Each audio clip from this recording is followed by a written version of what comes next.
মৃদুলা বৰুৱাৰ প্ৰথম অভিনীত ছবিখনৰ নাম কি? উত্তৰ হৈছে প্ৰথম অভিনীত ছবি উপপথ। প্ৰথম মুক্তিপ্ৰাপ্ত ছবি মৰমী।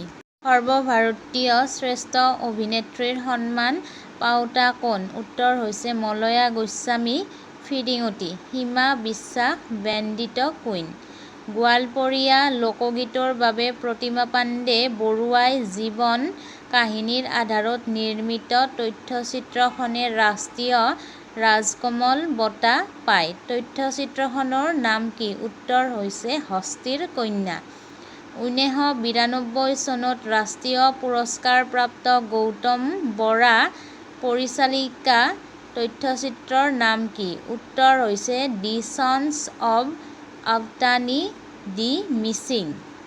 দুৰ্গেশ্বৰ বৰঠাকুৰে কৰা প্ৰথম ছবিখনৰ নাম কি? উত্তৰ হৈছে 1955 চনত কৰা স্মৃতি পৰশ। থেংকছ ফৰ ৱাচিং। Like, subscribe and